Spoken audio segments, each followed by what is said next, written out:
things that are moonshots. You still don't want to forget about those. They could be huge, but at the end of the day, you don't want to bank your main effort on moonshots. That your success rate is drastically going to decrease. I'm actually going to be talking about something a little different. I'm going to be talking about how to get your company startup from zero, an idea, to about $1 million in ARR. This is probably, Clayton's saying hi. This is probably the hardest thing for a company, and most companies fail at this. Once you make it past there, your likelihood of success drastically increases. And before I jump in and start talking about with all these tips and tactics and what you can do, let's get a show of hands. How many people are founders here? Okay, cool. And of those people, how many of you guys are in this stage of under $1 million ARR or under $1 million annual revenue? Okay, cool. Well, still pay attention for those of you who are not, because the same principles still apply whether you are at a 0 or $1 million, what have you. How many people are marketers here? Or growth guys, growth hackers? Okay, cool. You're going to like a lot of this stuff because you can go to clients, you can go back to your own companies and execute on a lot of this stuff. Hopefully, I see some of this stuff in action this weekend. And if you do take action on this, definitely tweet at me or tweet with the Growth Marketing Conference hashtag, and I'll definitely continue that conversation. We're really interested in seeing what people implement. So before I jump in, my name is Sujan Patel. I run a growth marketing agency called Webprofits.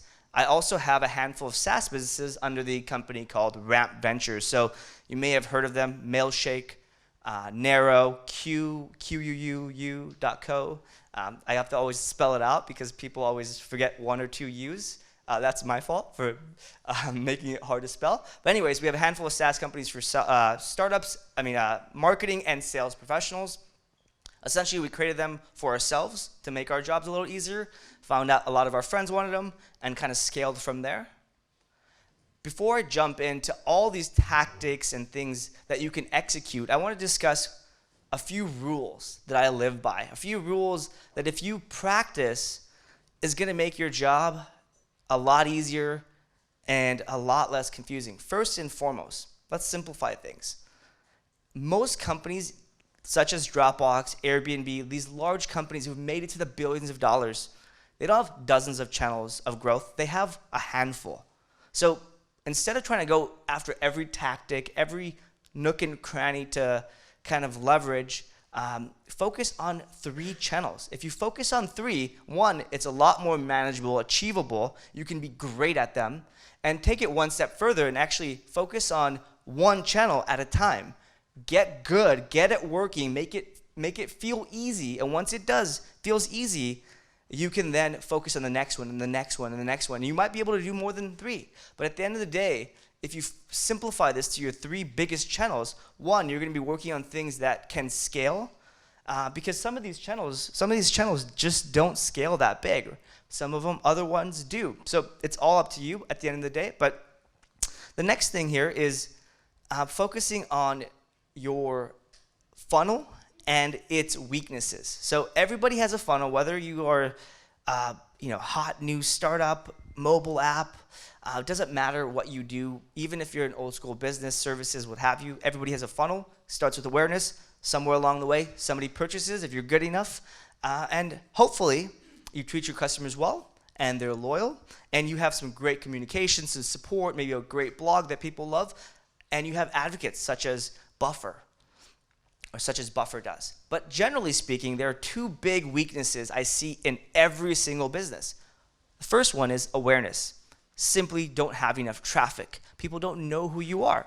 This is a big problem because if you don't have this, nothing else you do matters.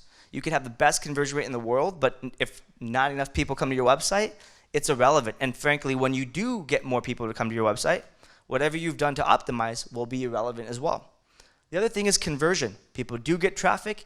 Maybe you're getting unqualified traffic, but you're failing to convert people. So what I recommend here is really pay attention to these numbers, these 2 areas, and keep an eye on them because these are the areas where you're going to find the biggest weaknesses and also the biggest opportunities.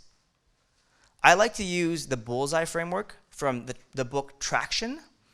And these guys did a great job of really simplifying my 3 channels kind of approach. The way this bullseye framework is organized is essentially that the center ring is really focusing on those 3 channels.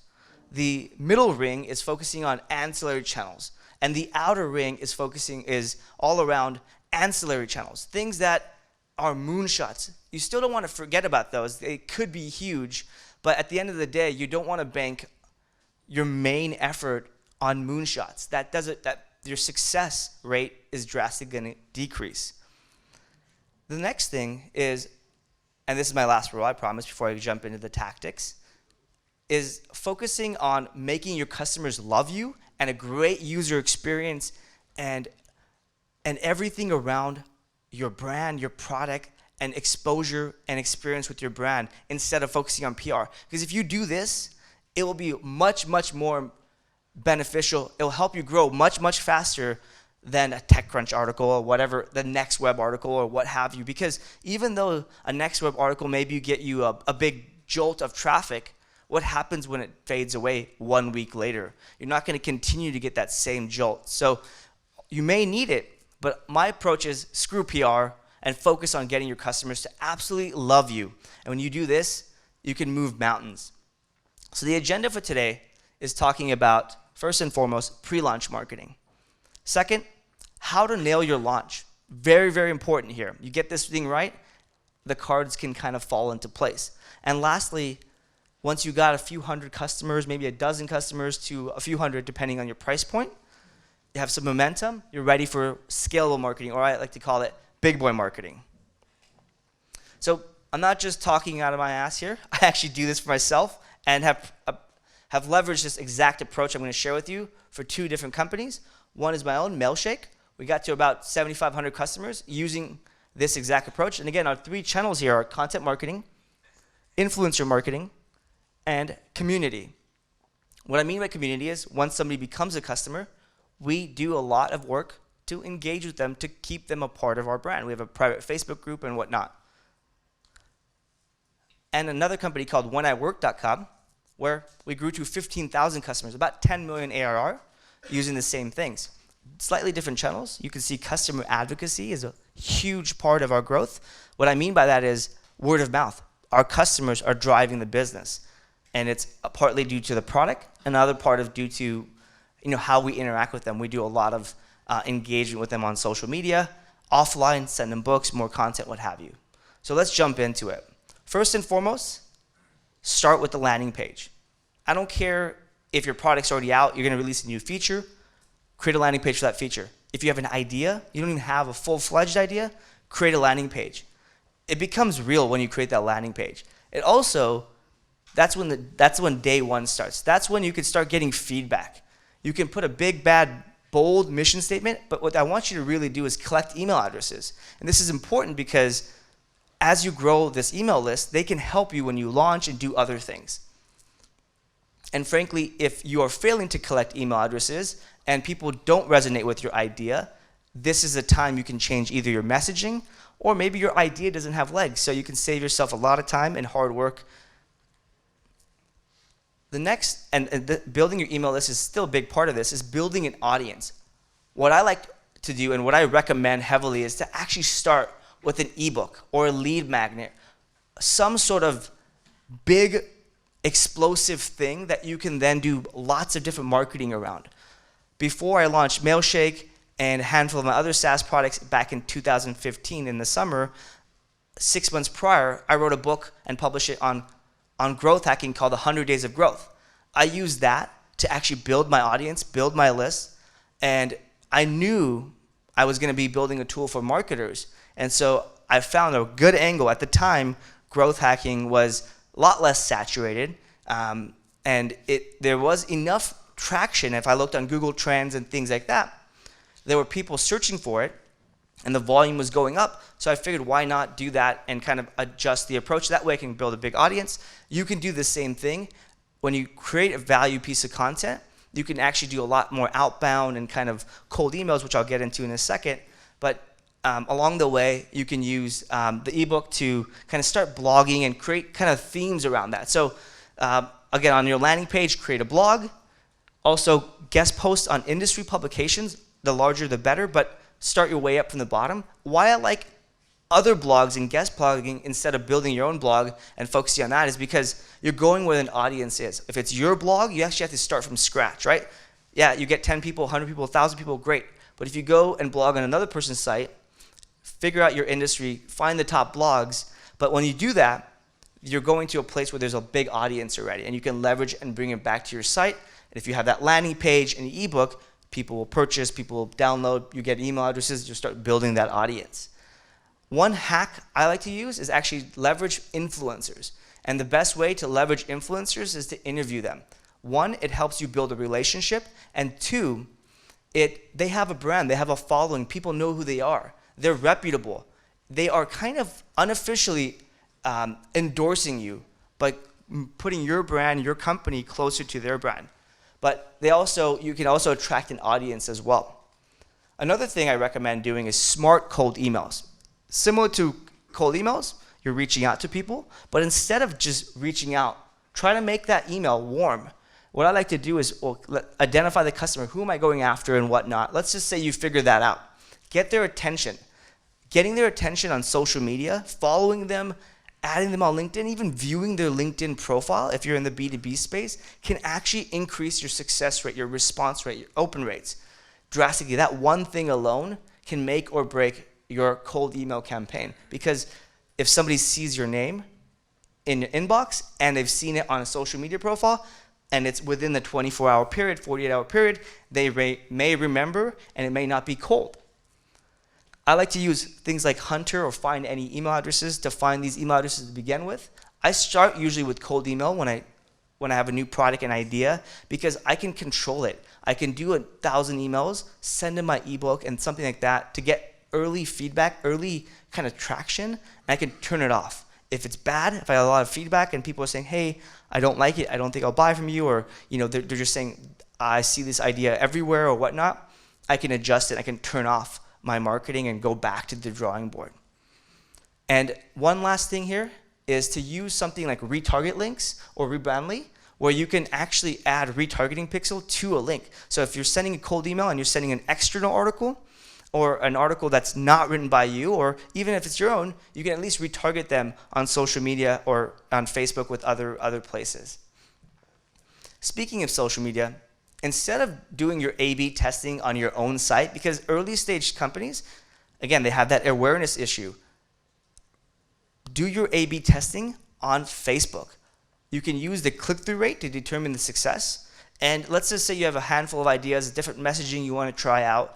Well, take those handful and turn it into two proven ones, the best click-through rate, and then you can A/B test on your website. Because if you're getting a few thousand visitors a month, you probably don't have enough traffic to get statistical significance for a few months. And let's face it, who wants to do A/B tests at an early stage company for 3 months just to figure out what the right messaging is when you can do it on Facebook in 24 hours and for a few bucks, because you're really just measuring click-through rate. Now let's talk about launch marketing. You've built up an audience, you have your ebook, you've been doing some cold email, hopefully you've been getting good feedback, you're ready to essentially get out there and talk about your product more publicly. So here's the 6 launch tips I recommend. First and foremost, use Product Hunt. Get on Product Hunt. This is the new TechCrunch, this is the new PR, in my opinion. It also gets you credibility, just as TechCrunch would 10 years ago. It's not as hard to get. The one thing here is that if you can't get on TechCrunch, it means you got to go back to the drawing board. The easiest way I recommend to do this is start befriending those influencers. Again, those influencers that hopefully you interviewed earlier, you built relationships with during your pre-launch phase. One of them has to have a Product Hunt account that can submit stuff. And so look through who does. In fact, when you go to the influencer stage and you're interviewing them, definitely let them know that you're going to launch soon and ask them for that favor during that interview process, so that way you can kind of plan it. You're on Product Hunt, let's say you make it, email your list. Hopefully you've built a few hundred, a few thousand, hopefully even more, but email them. Even if it's a few hundred, it could still help you get votes, get traction, and get the word out. This is the time to pitch the journalist. At the end of the day, when you launch, is when people care. That's the one time it's okay to pitch PR and actually get results from it. You have to have a unique angle, and I can go on forever on how to pitch PR. I have a lot of blog posts on sujanpatel.com on how to do PR pitches, but essentially keep it short, sweet, make the value add about them, and link to the product hunt listing so they can see that you actually are a real company, you have some validation and whatnot. Email your friends and family. Get those upvotes. Get everybody talking about it. Send more cold emails about the fact that you're launching, right? So save some of those cold emails at this point. And lastly, anyone who comes to your website, retarget them and send them more demo and more ebook ads on Facebook specifically. I like this because now you're doing, one is the demo ads are sales driven and the other ones are value add content, because let's just face it, if you get an ad on an ebook, you ignore it. If you get a sales ad, you might not be happy about it, whatnot. But nobody cares if you're sending out value. No one gets annoyed about giving too much value out. And at the end of the day, timing is very, very critical, because everything you've done on the audience building side and on the launch is all compounding. So the better you get your timing, if you get everything kind of teed up in that 24 hours or in that 1 week launch window, the better results you're gonna get. And again, your friends and family will support you. You have to just ask them. It's a small little win. I'm not gonna move mountains, but every little bit helps. This is a screenshot here of I bought a company called pick.co last year. Actually was a big fan of it. Company went under, so I picked it up because I just wanted to continue using it.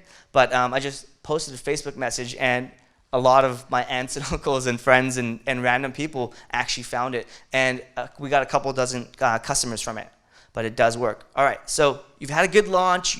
You built up your audience. You have an ebook now that's getting email opt-ins. You're ready for some prime time launching. First and foremost, and this is more of a framework than it is a tactic here, but do the math. And do the math on your genius ideas. And I'm going to share with you the framework I use at all my startups. It's a simple spreadsheet, but what I mean by do the math is, let's just say you have this idea of like, hey, I'm going to do some co-marketing or co-promotion. I've got a friend or a company that's willing to email their list. They have a 2 million person list. Well, if you do the math, a 2 million person list, okay, let's just say the open rate is 30%. 30% of 2 million people, a lot smaller, right? Now, the click-through rate of 30% is going to be, let's say, great numbers, 10%, which is usually kind of high or really high, but let's say you got 10%. Then they come to your website, and what are you going to ask them to do? Maybe join your webinar, maybe it's a sales demo, or maybe it's a conversion. Either way, the numbers get smaller and smaller. And at the end of the day, if you do the math on how many estimated webinar signups you're going to get from a 2 million person email list, I guarantee you it's going to be a lot smaller than you think. And what I mean by this is that it just means you got to focus on those bigger ideas. And you got to go back to those 3 channels and make sure you focus on those right ones. Too many people get stuck in this and don't do the math on their genius ideas. They spend a lot of time and they look back 3 months and they realize, oh, this idea I had only is going to generate 10 customers. So here's that framework I was talking about. I use this Google spreadsheet, and you can use it here. It's available for download for free, but essentially it's 3 tabs. I have my ideas, I have my on deck, the things I'm working on, and I have my KPIs. So this is the ideas tab. This is all of my ideas. Those ideas I come up with when I'm in the shower, when I'm having beers with my friends, those things I think they're great, but I don't really care if they're not. And these are the things maybe my customers tell me, my employees, what have you. I put them all down. Then, sometime later, usually for me, every Monday, I do weekly sprints, but you can do monthly, whatever interval that's not the same day, because you want to sleep on that. You want to take your idea that you had yesterday, sleep on it for a few days, and then when you're actually ready to implement, add a metric. What is this? What's the predictive? Add some prediction or estimate of what this is going to do for you. Put a metric down, because when you put the metric down, it solidifies how much effort you should put into it. And when you actually add metrics to all your genius ideas, quote unquote genius ideas, you're going to realize how many of them actually can move the needle.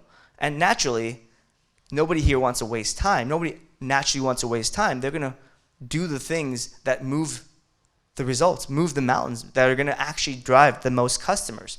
So naturally, you're going to find the ones at the top, or going to float to the top with the highest impact.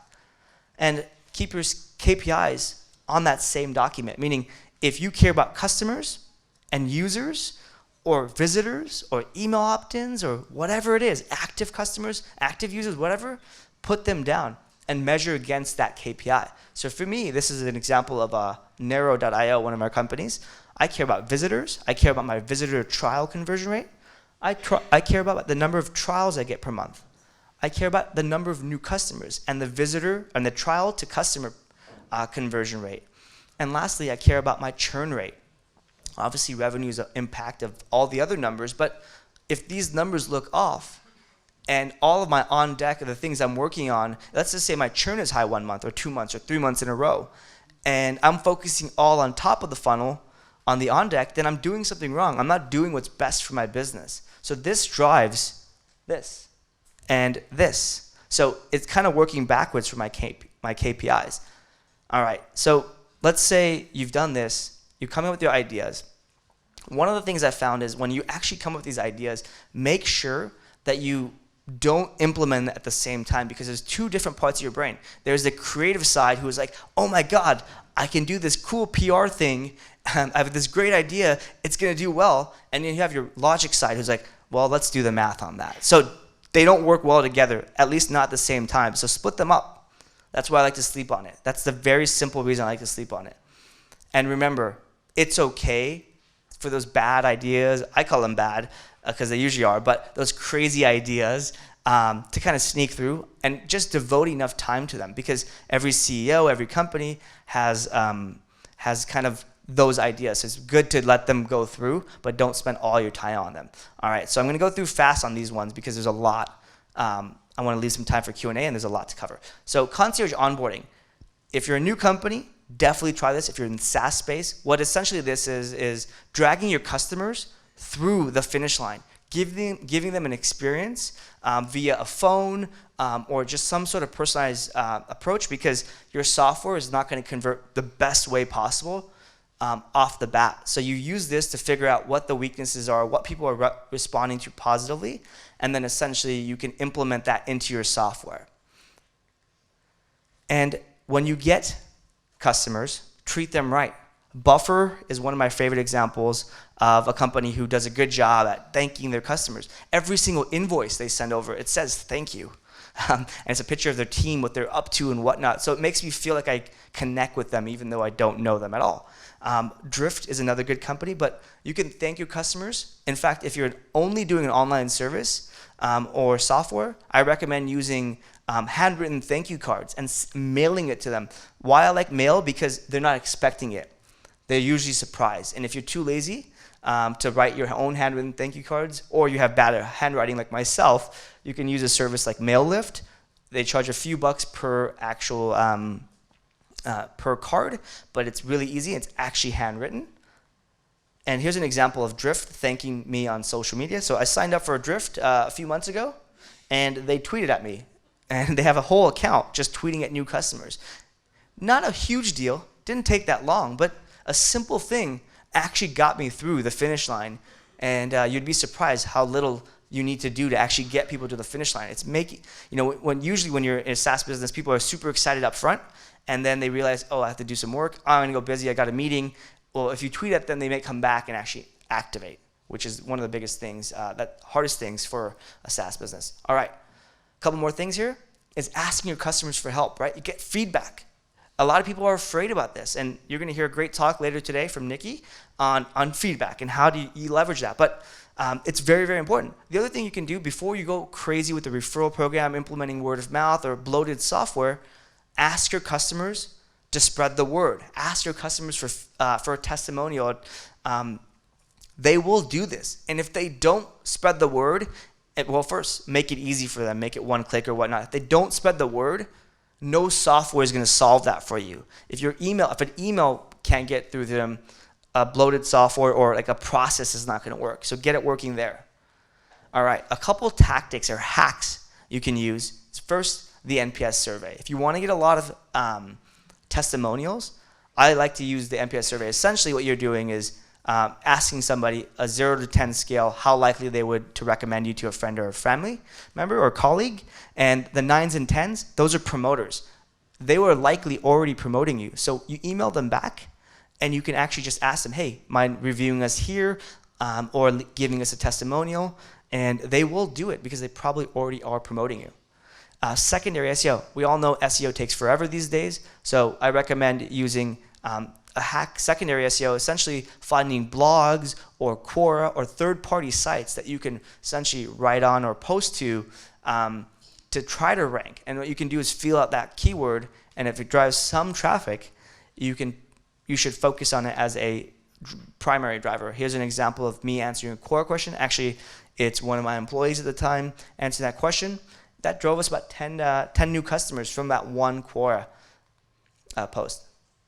Another thing is live chat. There's multiple ways to do this, but you can drive leads from live chat. The simple way to think about this is look at your conversion rate, the average time it takes somebody to convert, add 5 seconds, and prompt live chat. Go to your pricing page, wait 10 seconds, and prompt live chat. And those two places are great places to start. All right, remember, there's only 5 real channels for growth. There's SEO, content marketing kind of fits in there as well, organic traffic, paid acquisition. There's the virality, word of mouth, kind of referrals, your customers essentially. Maybe that comes from your product. Sales, right? That always has worked traditionally. It's hundreds of years old, if not more. And other. Well, what is other? Other is not scalable. Other is this situational unicorn type thing that very rarely works. And don't bank on that. These are your outer channels in that bullseye framework. Thank you guys, and we have some time for Q&A, correct? Awesome.